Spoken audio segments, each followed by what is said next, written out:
there is a mass of scaremongering. The numbers are rising, they're tripling, quadrupling. They're not vocal enough on gun crime in terms of seeing it within a racial context, given that these institutions are racial biased. Organize, sit down, reason and talk. And the warmest of welcomes to this week's ORT, a two-part episode looking into the proposed vaccine for COVID-19 and some of the fears and anxieties within the African diaspora. Happy New Year for those who celebrate the New Year. So it's just you here at the moment, Ebony. You do not have your compatriots here. Exactly. Exactly. And we're talking about in today's show, we're talking about the proposed so-called vaccine, which some people have described as a pathogen and not a vaccine. We're not going to go into that kind of technical data today. Today we're going to be talking about what this vaccine means for us, our worries, etc., and how we are responding to what's been said. Where are we speaking? How are we speaking? Who are we speaking to? Will be thought about in today's show. But before we get into that, as per usual, I have a quiz. And I know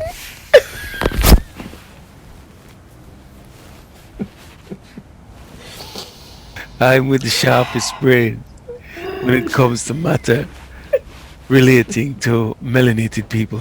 What poison can naturally, this is question 1 by the way, what poison can naturally be found in unprocessed cassava? If you want a clue, let me know.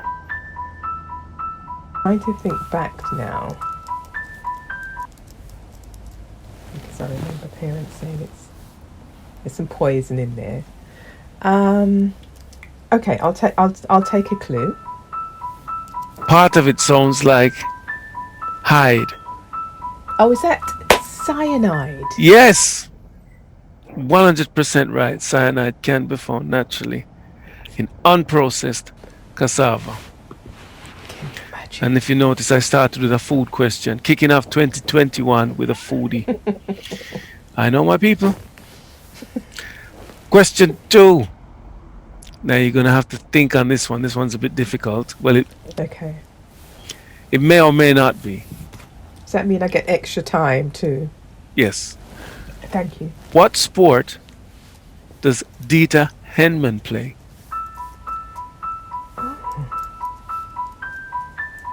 What sport does Dieter Henman play? And it's completely opposite to what Lewis Hamilton does, which is darting around all over the place. She's on the other spectrum. Okay, so I'm just going to go along the lines of something that Tim Henman plays, and he plays British tennis, but Dieter Henman. Yes, like I said, completely opposite side of the spectrum to Lewis Hamilton, who darts all over the place on the track. Okay, so does she play darts then? Yes, how do you know? Oh my gosh. I mean, there were people there going onto their Google, and you done that all on your Jack Jones. Brilliant stuff. Yes. Hedman reached the World's Women's Masters final for the first time in 1990, losing to Rhian Speed. She beat defending champion Mandy Salomons to win the Women's World Masters in 1994. When she retired from darts in 1997 due to work commitments, she had been women's world number 1 since 1994. Henman returned to darts in 2002 with the Professional Darts Corporation. She qualified for the UK Open in 2004, and more famously in 2005 when she defeated Aaron Turner and Norman Fletcher before losing to Wayne Atwood in the last 64. Her win over Turner was the first time that a female darts player had beaten a male player in a televised major. And she's originally from Jamaica. Amazing. Yes, it reads very like a chronology of wins, a long chronology of wins, and it's a shame they don't get paid well enough that she didn't have to retire. Question 3. Absolutely. What was the name of the first owned black-run pirate radio station in the United Kingdom? What was the name of the first black-owned and black-run pirate radio station in the United Kingdom? I have one in mind, but I can't remember the name. I'm thinking about the location. Are you thinking Radio Caroline? No, not quite. Oh, when you said location, you see, because that was in the river or the sea or something like that. Yeah, no, I was thinking in terms of south of the River of London. I cannot remember the name. You cannot remember the name? I'm going to have to say no. I don't know. It was called Dread Broadcasting Corporation. I really did not know. Yeah. There's nowhere You don't just near come what I here was to laugh and joke, you see. You come here to learn. There you go. Indeed. Right, good. Question 4. Which president of the largest African population outside of Africa has said he won't take the vaccine? Which president of the largest African population outside of Africa has said he won't take the vaccine? Let me think.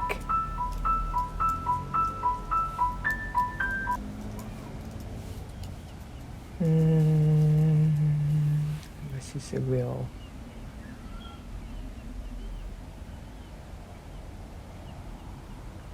Largest population outside of Africa.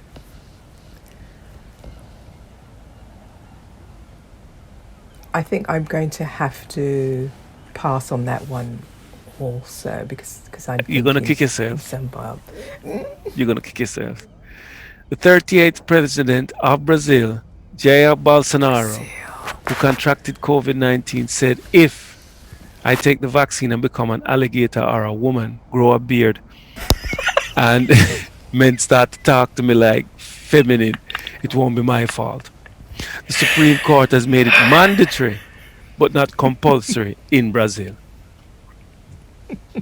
I think you would have got that one. I think so too. On hindsight, isn't it? Yeah, most definitely. Because Yes. it's the largest population of African people outside of Africa. is Brazil, absolutely. Question 5. Who was Sarah Saji Bartman? Who was Sarah Saji Bartman? Or Sati Bartman? Oh, I know Sarah Bartman. Don't kick yourself. Sarah Bartman was. I can see that picture of her now. Wasn't she like the first black woman known to be subjected to human sexual trafficking? Wasn't she paraded around Europe because her voluptuous figure? And Exactamente. You hit the nail on the head. Somebody's gonna message you and tell me what that phrase means, and it's probably got racial undertones. Hit the nail on the head, but I'll wait till I get that response. Yes, South African Kikuyu women who, due to the European objectification of their buttocks, were exhibited as freak shows attractions in the 19th century in Europe under the name of Hotenot and Venus, or Hotenot Venus. She was put in chains and exhibited for around 10 hours. During shows, she caught the attention of biologists, and they were claimed to be the missing link. These are the two women they put on display or exhibited. the missing link in the human evolution.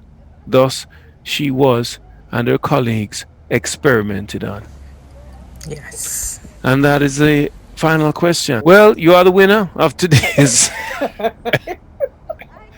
today's quiz. Yes, I've really put a battle up between those I two. tell you what, it was Really a proud very that I gutsy won. performance from you. You know, at times I saw you flagging, but you were determined not to let the enemy get the better of you. And that's got to be the motto for 2021, not to give up Indeed. in the Indeed. sight of the enemy. This is ORT. This is Solomon from Black Child Promotions, one of the UK's best black book distributors. And we operate across London. Our main locations are usually Oxford Circus on Tuesdays or Wednesdays and Brixton Thursday and Friday. Come check us out.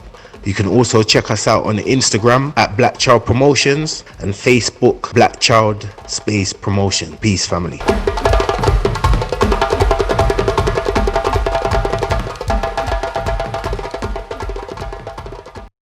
This is a recommendation from Black Child Promotions. Vaccines Are Dangerous by Curtis Cost. A warning to the global community. Few individuals are as aware of the dangers of vaccines as Curtis Cost. A fearless voice for truth, especially at a time when we need that truth. I would definitely recommend this book, Vaccines Are Dangerous, to give you insight into things to come and things that are happening now. Peace, family. My name is Curtis Cost. I'm the author of the book Vaccines Are Dangerous, Warning to the Global Community.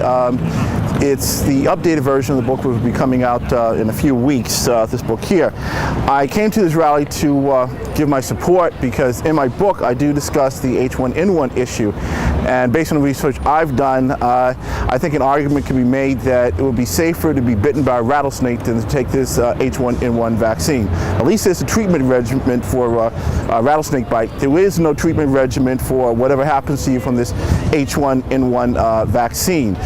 When you're putting ingredients like mercury, squalene, animal cancer cells, and God knows what else, in some kind of crazy witch's brew cocktail, what the speaker said on stage about there not being a pandemic, there not being a crisis, they're absolutely right. So basically by declaring that there's an emergency, that justifies putting a bogus test on the market, it justifies putting untested, dangerous vaccines on the market, and it's ludicrous. This show is sponsored by Sunrise Organic Sea Moss, whose purchasing details are in the description below. Now back to the debate. You know, the more you dig into this stuff, the more upsetting it gets. African Americans and other black and brown minority persons had a natural antipathy towards vaccines. And I wanted to give them the science behind it, so I ended up digging deeply into that issue. So let me share some things that I knew some of these things, but I did not know most of these things prior to this year. Many of you in the room, I'm sure, have heard of the Tuskegee experiments. We all know that, okay? But there's a lot more than that. I was curious as to why the antipathy was so strong.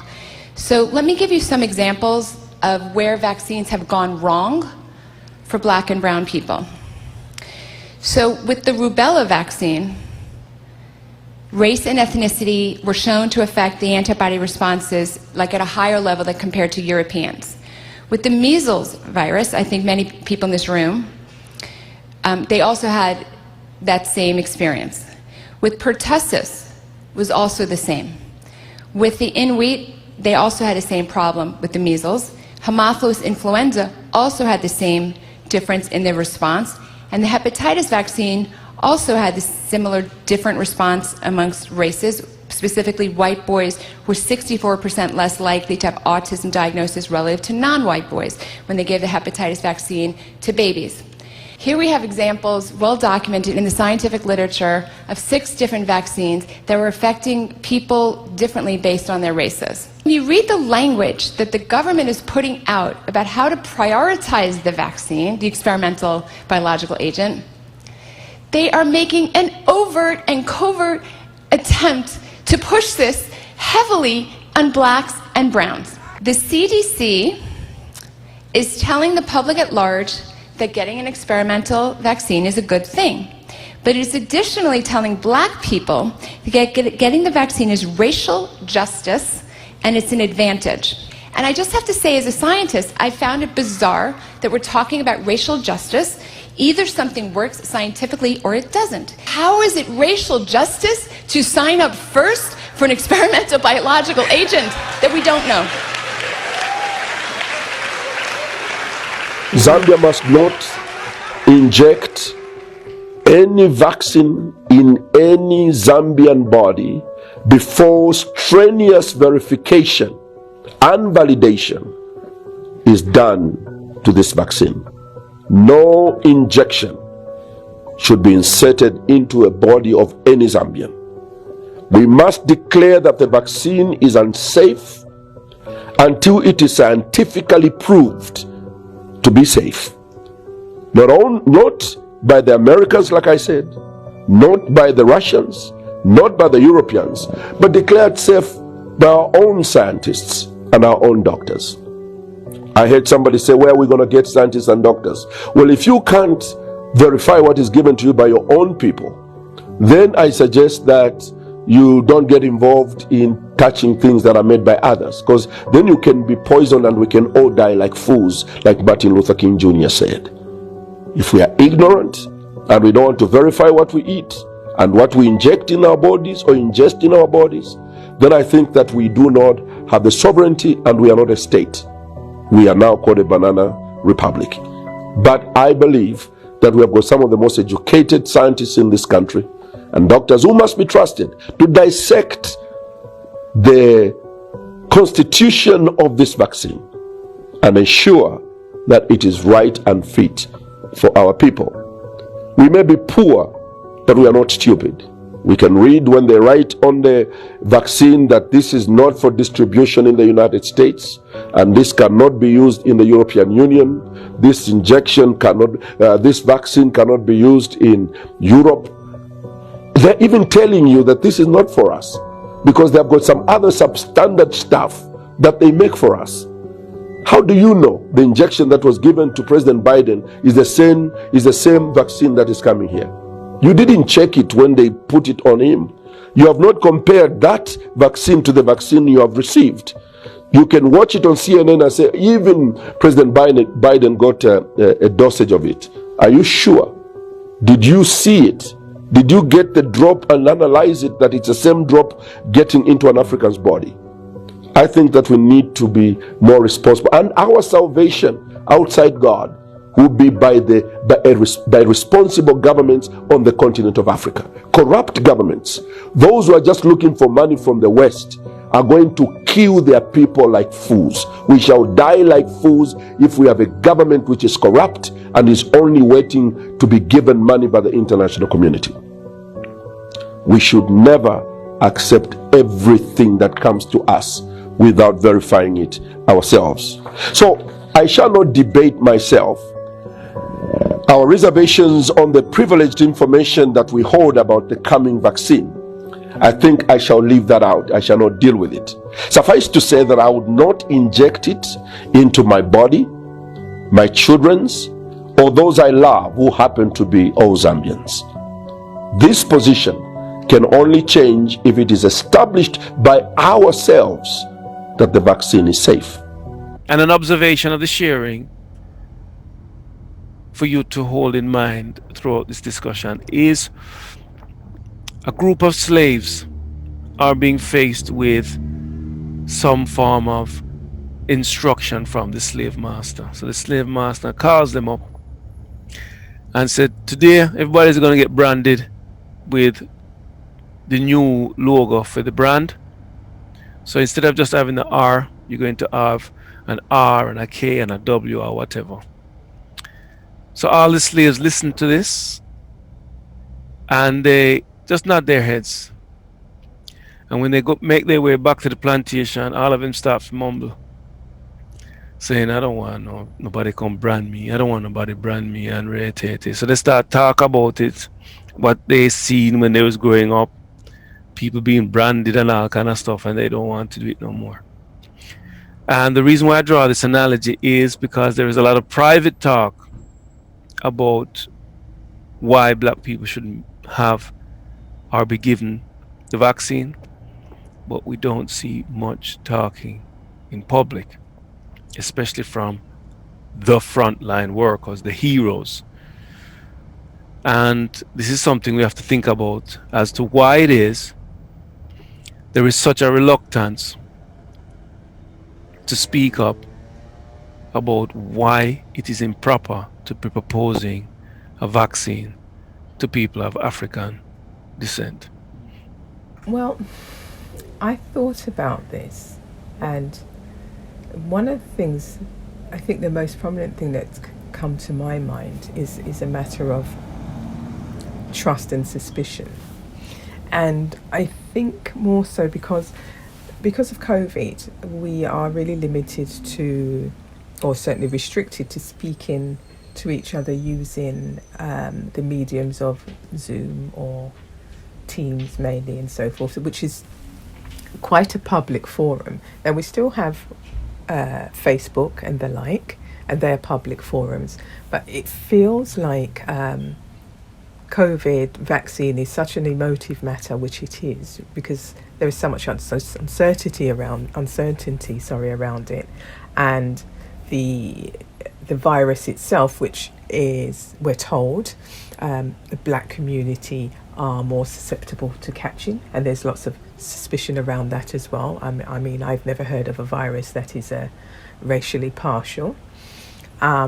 And if anything, that for me certainly promotes or underpins or provides an excuse, a reason, a perceived reason for wanting to push this vaccine to the black community, a reason for saying, look, you all have to have it quick and so forth. Now people have their thoughts and their feelings around it, and I think that underlying suspicion, perhaps, and mistrust, perhaps fuels the uncertainty of people saying what their views are and speaking about whether they will have it or not have it, and speaking about what their real feelings are around that. So in my employment, we have many Teams meetings using the medium of Teams, and from time to time that discussion has come up in team meetings and the like, and invariably we'll have managers or a senior, whoever's chairing the meeting, will say, share your views. What do people think? What are your thoughts about the vaccine or the virus and what have you? And 9 times out of 10, the black employees will say very little or nothing, or divert the conversation to perhaps customers, so to speak, of the service and so forth. But very rarely will they really disclose what their real thoughts and their feelings around. And for me, the underlying thing is the suspicion. I think many black people do not want to take the vaccine and don't agree with some of the promotion of it in the likes of some of the supervising bodies, things like BASWA and other organisations. And BASWA is what? For our international listeners. It's an organisation that sort of like supervises the profession of social work. Oh goodness, I'm sorry. It is, yes. Okay, it's like a governing body. It is. That's right. For social workers. Okay. Well, they have said what exactly? Heavily encouraging, shall we say, social work practitioners to go ahead and have the vaccine. It's promoted primarily for safeguarding them, because as we know, social workers will go out and do home visits and visit people in their homes and so forth, but also for protecting the users of the service. And it's heavily encouraged that, one, they take the vaccine, but also promote to the families, children, older people that they work with, but also promote this vaccine and encourage service users to also take the vaccine. Okay. So it's vaccine friendly, let's put it that way. If it is a vaccine, it may be a pathogen, depends on your stance. Absolutely. So let me put something to you then, because you seem to be. Are you confirming that analogy that I began the discussion with, where I said, imagine a group of slaves outside the slave owner house, and he says, today I'm going to brand you, Tete. Is that the same, or is that similar to what you're describing with what workers choose to do? People who are, I presume, professional, they are just letting the discussion take place over their heads, and then when they go back to the I would plantation, say they start to absolutely. murmur. I agree with you on that one. I would have to say that's indeed what's happening, and I'm basing that on some of my experiences as well. As I said, I've sat in meetings and what have you. However, on the occasion that we do meet in the workplace, conversations will happen in a corner, down the corridor, etc. Conversations where people share their real feelings and thoughts around the vaccine, and the vaccine are the ultimate hiding Yes, place, indeed. social media, That's the thing. as long as you Yes, don't identify yourself. All right, then. So I'm going to put this to you then. Given that there is this behavior, which is very similar to what may have taken place on plantations, I want to read out something in relation to some studies that were done in search of racial bias. So Joe Fagan's theory of systemic racism illustrates how racism pervades the entire social system and manifests at the level of policy, law, institutions like media and education, in interactions between people, and individually in the beliefs and assumptions of people. Now, in this piece of research, they're showing that the algorithms used to select students, for instance, it's racially biased. So it's not that just the individuals have racial bias, but the machineries that they create to do their pieces of work, the policies that they implement, are also influenced. So it's not something that is just personal, it's something that they install within their mechanisms when working within society. And there's other research to show that there are race and ethnic biases in healthcare professionals. So given that there is research on this suspicion, which you described it as, and a lot of people describe it as a suspicion, that they cannot take the word and the reassurances that are given from Europeans about something that they want to do to Africans.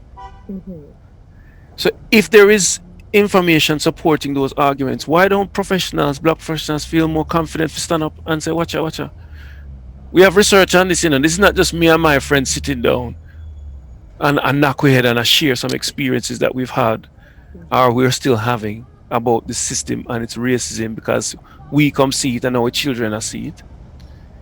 There is research to back it up, so why is there still that lack of confidence? Well, I think that there may be a couple of things there.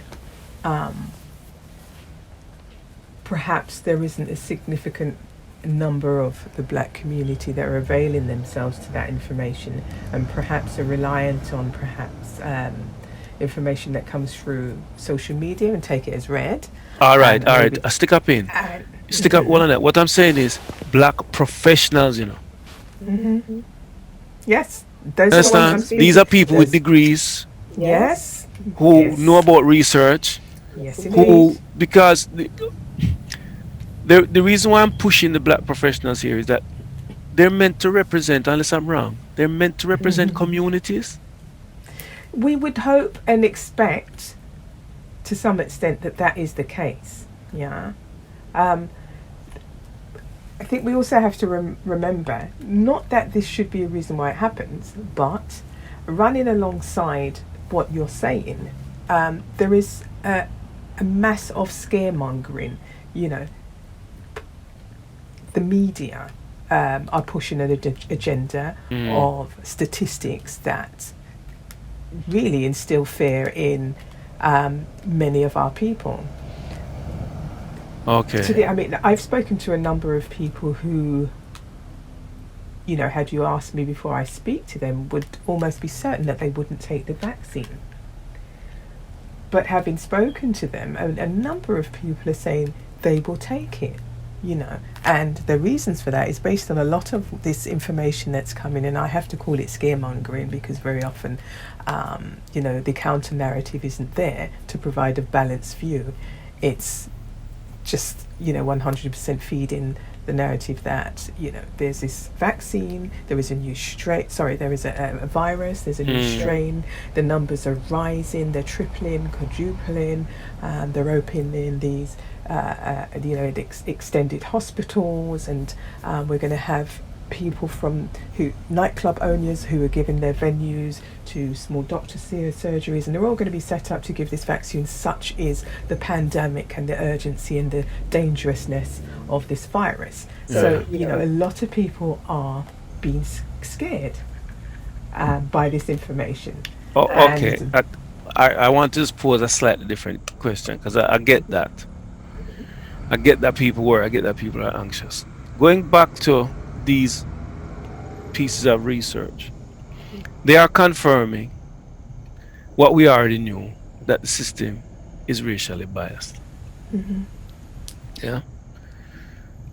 So these frontline professionals, who I think have not been vocal enough on certain key elements, given the knowledge base that they are exposed to, they've not been knowledgeable enough, or vocal enough rather, on poor housing for our people and the effects that has on our education and our health.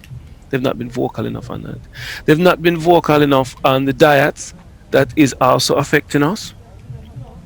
They're not vocal enough on knife crime.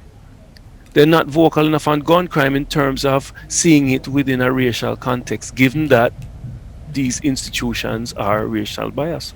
So those are a list of things which I think, health professionals, social workers, police officers, they don't come out and speak about the bias within these systems and how it's affecting us now. So in other words, had these pieces of research not been done, people say, oh, it's just a chip on your shoulder, mate. You just got a chip on your shoulder. You just want to go around and tell people, say, the world owes you something. Well, the truth is the world does owe us something. However, you've been lying to us all this time and creating situations that naturally marginalize us. So how many times are we going to be scared and not use the information to say, actually, we know that there's a pattern of us being marginalized, and we suspect it's happening now, and we should not be at the front of any line to take any vaccination, and that we have reasons within a kind of forensic kind of, profession, for forensic oversight, forensic lens that demonstrates that you've not been able to crack this thing called race. So somewhere it's going to be integral to how you deal with this vaccine and us. So even though I take it on that people are scared, when am I gonna stop frightened, man? Well, this is the thing. I mean, I don't disagree with you at all. And I think actually that is perhaps the catalyst of what makes it so easy to continually, do what they do to us, because just as we know, as you've spoken, as many of us know, that actually these injustices have been done, these challenges are being pitted against us, and we've been targeted in such a way that we're disadvantaged. Just as we know that quite readily, the powers, or the perceived powers that be, know that it's going to be oh so very easy to do the same again. Yes, unfortunately so it looked that way. Absolutely. I mean, because yes, we know what we know and we know what should be done, but it's almost like everybody's looking for a messiah, and we're not collectively doing your job. Yeah. Because let me tell you, something I was thinking the other day. If I was a young father, say 22, and I just say I have two children, and I'm just trying to hold on a job, I'm probably being impacted by things with, just from the area I was born, the school I've been to, the kind of friendships I cannot make. The income streams that I'm not exposed to, the amount of police stops I'm going to get before I reach a certain age. The fact that I have to worry about other black males wanting to hurt me or even kill me. I think to myself, it'd be nice to turn on the radio or to turn on the TV and say that 10,000 workers, because there's so many people of African ascendancy working in frontline services in London alone. It's 34% of the social work population. And as I was saying to somebody the other day, imagine if that 34% was only 3.4% Jewish. Whether it's true or not, we as black people, we think if it was 3.4% Jewish, then we would know what those Jewish people think. That's all we perceive Jewish people as being powerful. If there's 3.4% of them in the whole organization, you're going to know what they think. And yet we have 34% just in social work. And we don't have no 22-year-old black person, male, can sit down and say, them know so that 34% them will come out and say, watch out, no. And they're going to educate that young person as why he's affected. He probably doesn't even know, but they have access to information within their specific professions that they need to bring to the community to help us know some of the sickness what we call life. Absolutely. And you know, there's a patent obvious absence of unity, and within the absence of the unity, there can't be confidence from the younger generation to do such a thing, because you'd want the elders or the professionals to. You'd need to be confident that they would be there to support your word and to support your life and what have you, and they don't have that confidence because they don't have that unity. And I was thinking earlier today again about this discussion, and the Underground Railway came to mind, and I thought to myself, we don't even have an Underground Railway, we have the current, we don't even have that. So on the surface there's an absence of it, and but we don't even have a code to say that yes, publicly it would appear that way, but actually in the underground we have something that is strong and resilient, and we have a plan to move forward. We don't even have that, and that's just so desperately disappointing and just does not bode well for the future. So what is it that we could say would be some positive steps for these frontline workers who we know are working hard, we really appreciate, love what they're doing? What is it that we think that they could do? Well, I think first of all we need to remember, is that there's strength in unity and strength in number. And at the minute we're all up against divide and conquer, but the division is something we're doing ourselves. I think we also have to remember that there is no such thing as privacy or confidentiality, certainly not using the media that we're forced to use now. So we then now have to be prepared to speak publicly. Okay, we need to dig deep, lean on each other, build our resilience and talk what we need to talk, speak what we need to speak about, identify where we need to be coming. We need to speak publicly I mean, in complementing what you're saying, when that Baswa letter came out advising workers to take the vaccine, I thought it would be good for all the black workers just to do a giant letter, for example, and write back to them with their researched points, not just feelings, but research points, because no, 100%.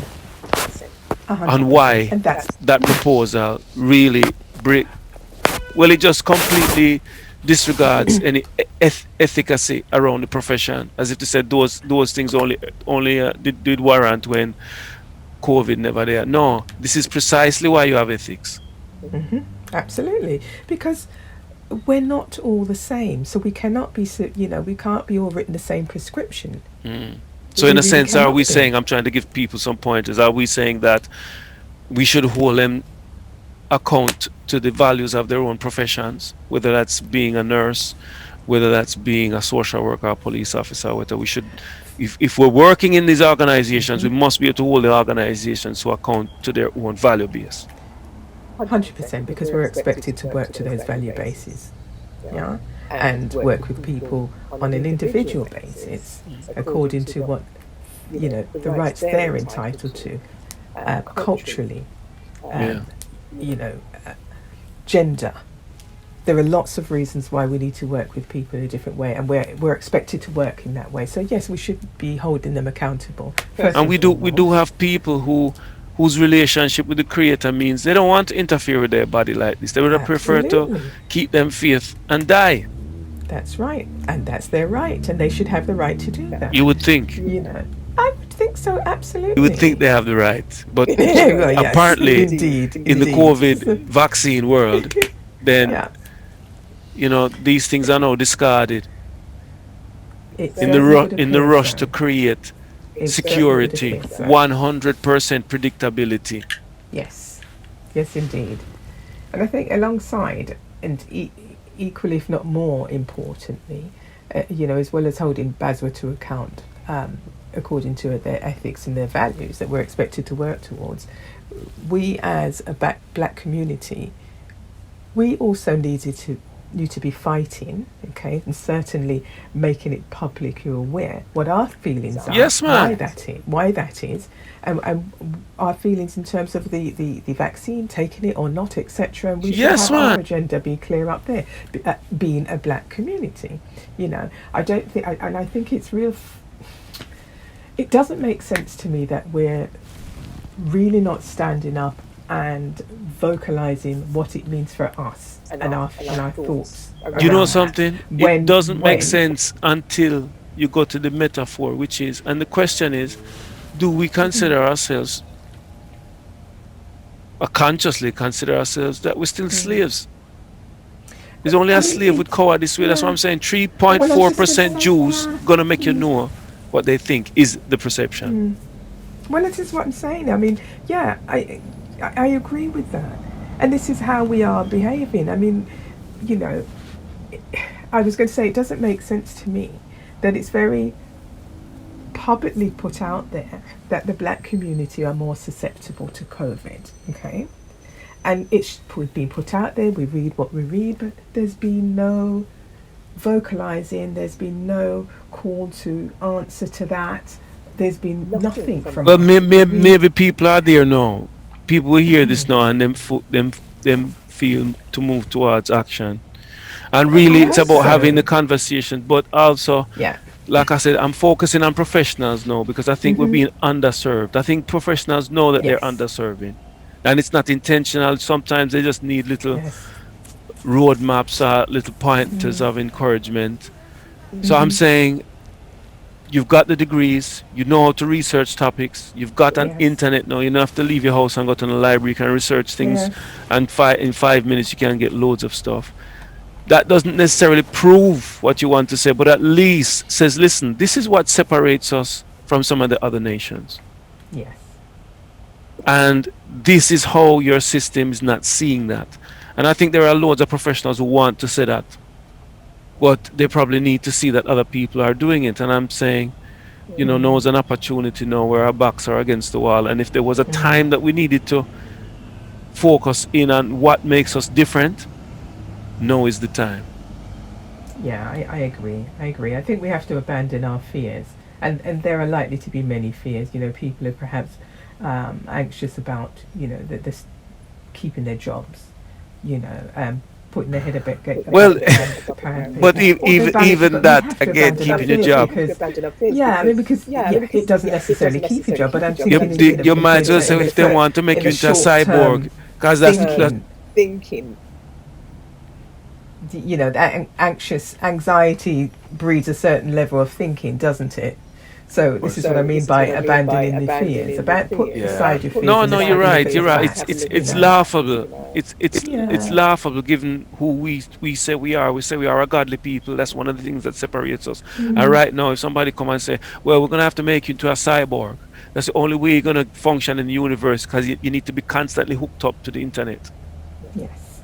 So we're going to take off your right arm, take out your left eye, put in some other one. Oh, look good, you can choose any color you want. But that's how you'll be able to survive in the system, by being a side, because there'll be no money and all of them something. And everything's going to have to be connected in this internet of things. So when they come to you, no matter when they come to you, there is Yes. always that life and death decision. And this is one thing that Exactly. I think we have to get back to in terms of what makes us black. And what makes us black is our relationship to the Creator Absolutely. to overcome some of these Absolutely. anxieties. That's why Europeans could inherit our earth that was still at abundance. Black people had been everywhere, but they left things there. They left more than what they took. But then you get another set of people come and them, I don't want to go on too much on history, but there's just a different way of relating to the world. There is one that just destroys everything and sees things as Absolutely. Rapes and having to pillages. happen Yes. now. And other people have a different connection with the earth. They have a completely different connection, which is not being expressed. No, but I feel that's what separates us because we are always trying to point the fingers to the lack of humanity in Europeans. That means that we must have humanity then. So if we have it, then we can say actually, this is how our humanity looks at this crisis. We've had many crises in the time we've been here, and what we've not done is try and pretend that we can escape nature or whatever it is. So this is what I think the professionals, it's like some low-hanging fruit if they can get some of these points out there. I think so. I think so. I think there's a lot of wait and see, as in wait and see who's going to come and say something, and perhaps we'll join that bandwagon. But I think if we do that too long, there's going to be a suck it and see.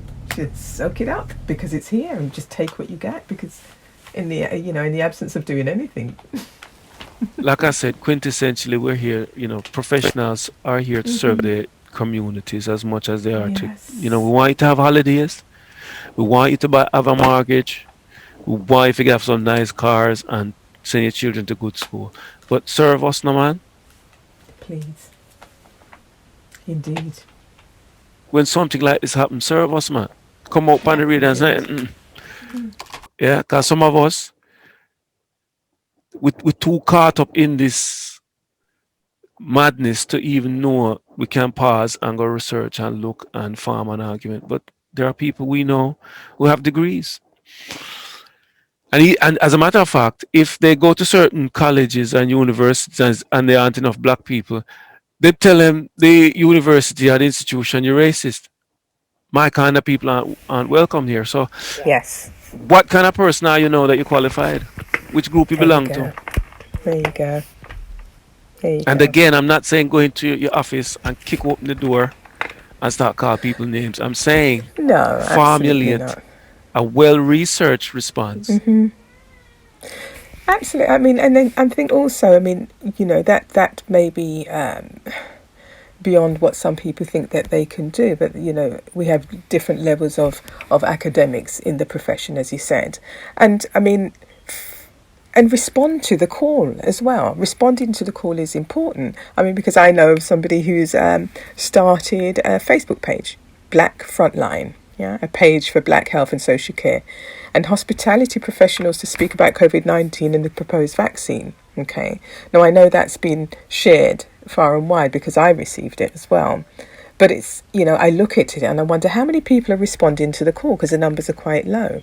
Why are we not using that? It doesn't, it's not something I think I can, I could start, but I certainly would want to be part of that, to build that momentum, to start to develop, like you said, a narrative that we can then go and send a statement to BASWA, go to local government, go to the local authority, but, start to put our voices out there. And so, even if people don't think that they can start such an organisation or start the momentum for something which is quite big and enormous, respond to the call. Because the calls are out there and people are not responding to the call, which is very worrying. And as I said, people may be worrying about, the public voice, their being identity, but there is no such thing as privacy or confidentiality at all. So you need to go forward and fight for your cause, your children's cause, your grandchildren's cause, because this is going to affect, dramatically our generations, our children, our grandchildren. So it's up to us to do something, is it not? Yeah, without a doubt. Without a doubt, there's definitely a big space there for people to develop biblical courage in this time. to speak up and not bow their heads like slaves Indeed. and walk back to the 100. fields and murmuring, because Yes. that's the only analogy, that awful analogy, that Hmm. awful reality comes to mind when I'm thinking about our preparedness to make a sacrifice in this time by holding, and I'll repeat, Yes. these institutions to their own values. 100%. 100%. You know, and I hope people are thinking how serious this can get, particularly for the black community, black professionals, because we think about health and social care and social work. You know, the demographics are largely black workers. Yeah, man. You know, and it will get to the stage, I believe, that your job will depend on it. You'll it will be a requirement before long. You'll see it on BASWA's site. You'll see it on, the registration of social work and health and social care and what have you. You'll see it. That will be the requirement. You know, you have your COVID vaccine certificate to show it, you're good to go. You know, it will be trimmed away from the agencies where people work as, seek work, employment as social work and so forth. Local authorities will say, So only those with the vaccines. So to end on a few positive notes, it's really about people having some decisions, having some quiet talks with themselves about what they're about, what their profession is about, and whether they think they are serving the community. But the positive thing is that there is a community there waiting to be served. Yes. You know, there are people who want to hear you speak up more often, more clinically, more researched, more rationally, and in a way that they can repeat within their circles and feel proud. There is definitely a community there, and we know they're on WhatsApp quite often. Yes. We know they're making Yes. jokes about it quite often. We know they're coming up with new dances quite often and some other distraction. Yes. But you are the leading lights. You've worked hard to get your qualifications. You work hard to keep your job. You know that you don't self-advocate as well as you should do. Absolutely. Because this is the impact being marginalized within a marginalizing organization has on you. But there is a community who is eagerly waiting to hear from you. Isn't it, Ebony? There absolutely is. As I said before, answer the call. The call is out there. Take a look at Black Frontline. And I'd urge people not to think of it as a discriminatory thing or anti-white, because it couldn't be further from the truth. It is not about that. It's about the impact on us and us, us as a community, making our voices being heard. Yeah, there is a community to be served. Please answer the call. We're all leaders, We've run out of time. A very intriguing talk with you, Ebony, and you too. we want to just send out blessings to everyone who's listening to this cast. Indeed. Until the next time, walk good. Stay blessed, people. Included below are related links to this discussion. Please share, comment, and subscribe. And remember, talk the thing. This show is sponsored by Sunrise Organic Sea Moss